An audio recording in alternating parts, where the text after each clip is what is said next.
Bien, 13 horas y 30 minutos. Seguimos aquí en Noticias Mediodía. Vamos de inmediato con una de las entrevistas para este mediodía. Estamos ahora en contacto ya con Jorge Sanz, académico de la Facultad de Gobierno de la Universidad del Desarrollo. Jorge, ¿cómo le va? Buenas tardes, gracias por estar acá. ¿Cómo estás, Hans? Muy buenas tardes, un gusto saludarlo.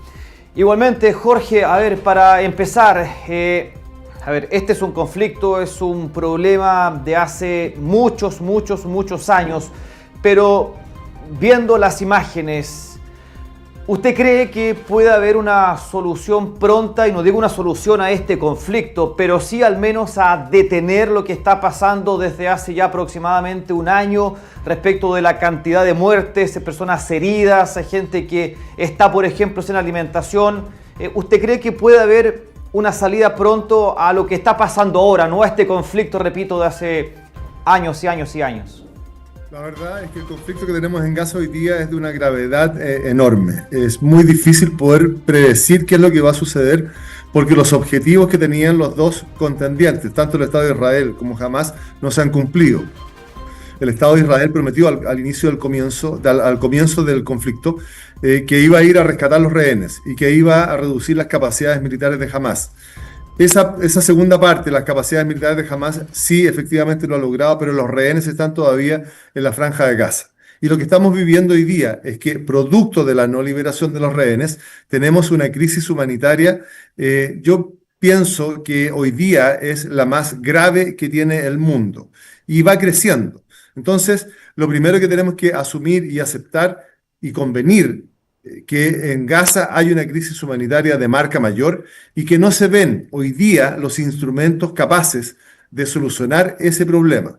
Hay muchos intervinientes, pero hay muchos que se van topando también en esta posibilidad de intervenir en Gaza. Por tanto, las soluciones no llegan, el hambre sigue aumentando y la crisis humanitaria va creciendo. Entonces, es muy difícil poder decir que efectivamente ahora, mañana, en un mes más, se va a solucionar el problema. Lo primero que tendríamos que tener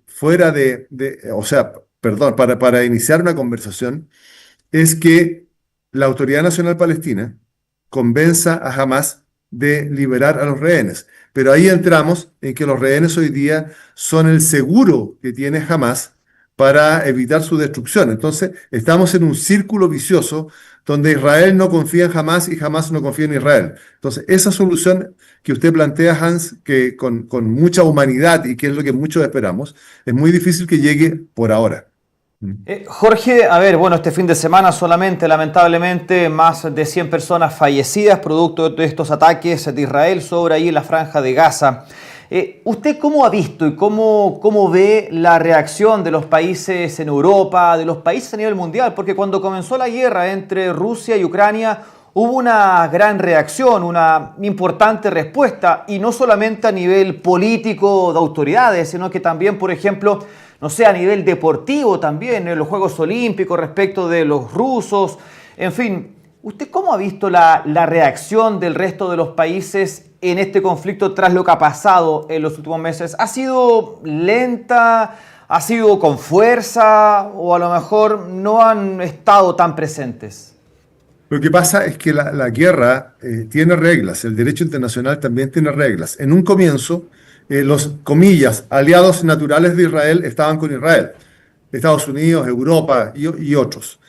Pero Israel ha ido cruzando líneas que son peligrosas. Por ejemplo, hay algunos anexos de los convenios de Ginebra que hablan de que el generar o el producir hambre en una ciudad sitiada es un crimen de guerra. Y lo que está pasando hoy día en Gaza es que Gaza está sitiada.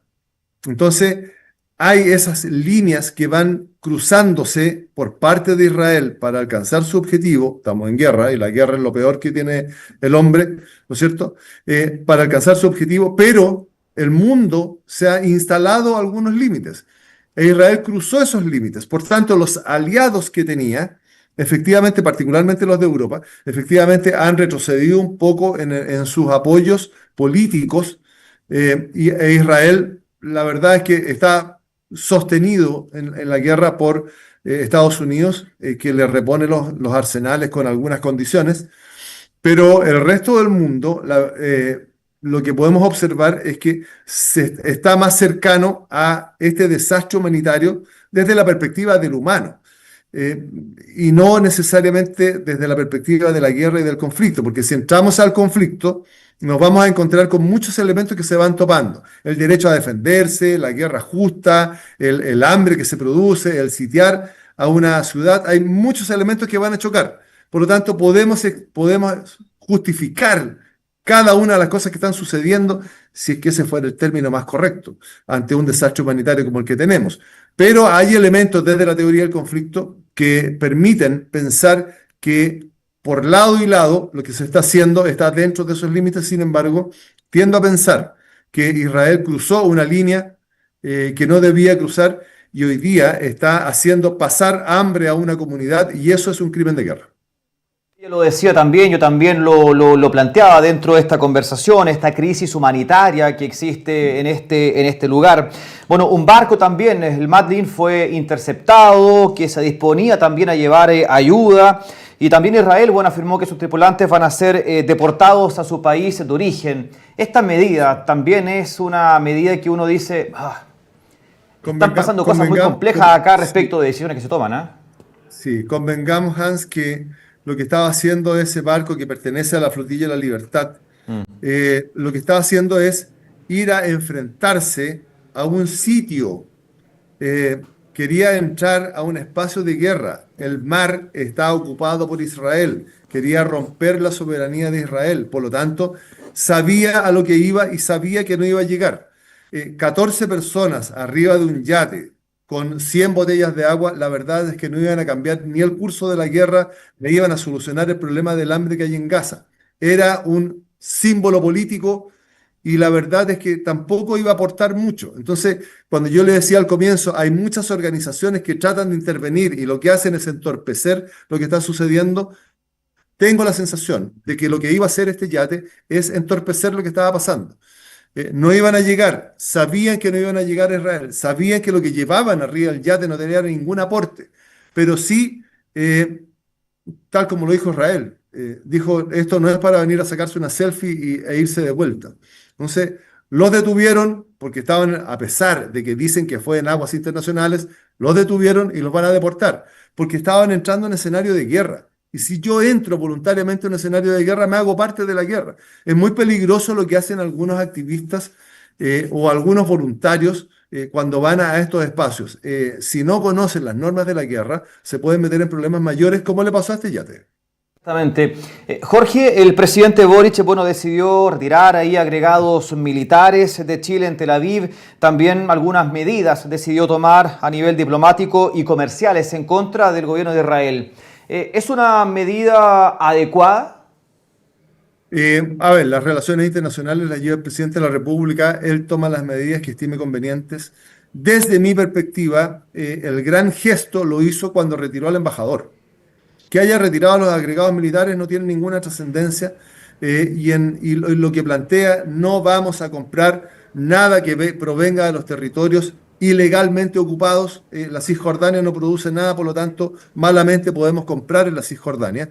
Sin embargo, hay una frase que compromete y nos compromete adentro del conflicto, porque lo que está buscando Israel es señalar que efectivamente la Cisjordania no es, comillas, un territorio ilegalmente ocupado. Eso es parte de la posición que tiene Palestina, no la de Israel. Entonces, si yo ocupo esa frase, me estoy involucrando en el conflicto. Okay. Y no sé si nos servirá desde la perspectiva de las relaciones internacionales, no sé si nos servirá como Estado involucrarnos en un conflicto. Desde la perspectiva personal del presidente Boric, él puede decir lo que estime conveniente porque es su derecho. Pero en tanto presidente de la República hay cosas que no se pueden decir, y tengo la sensación, desde mi perspectiva, que esta es una de las cosas que no se podían decir. Involucrarse gratis en un conflicto trae consecuencias. Los presidentes hablan con los presidentes, los cancilleres hablan con los cancilleres, con los ministros. Bueno, decidió no hablar con un secretario de Estado de Estados Unidos, el presidente Boric. ¿Estuvo bien? Sí. Mire, Deng Xiaoping, que ha sido el más grande de los gobernantes de China, hablaba con Henry Kissinger, que era el canciller de Estados Unidos. y tenían grandes reuniones y generaron grandes acuerdos en su momento. Estados Unidos es el 25% del PIB mundial, nosotros somos el 0,06% del PIB mundial. Está bien, presidente con presidente sí es una lógica, pero a veces hay secretarios de Estado y hay cancilleres en que conviene, comillas, tomar el teléfono y contestarlo. Sanz, Me parece que de todo lo que ha trascendido, la explicación que dio el canciller chileno de que el presidente efectivamente está ocupado en la cuenta pública, que la daba al día siguiente, eh, sería una justificación y sería una justificación que la podemos entender, porque la cuenta pública no es cualquier cosa, digamos. Entonces lo podemos entender. Lo que viene después es parte de qué nos sirve y qué no nos sirve. Jorge Sanz, académico de la Facultad de Gobierno de la Universidad del Desarrollo, gracias por haber estado hoy acá en la entrevista de mediodía, muy amable. Hans, encantado de conversar con usted, que esté muy bien. Igualmente, pues, buena tarde. Hay entonces la conversión para hablar también de esta crisis humanitaria que se vive en la Franja de Gaza. Vamos ahora con lo siguiente. Ustedes ya se lo hemos contado, ya lo saben, respecto de las obras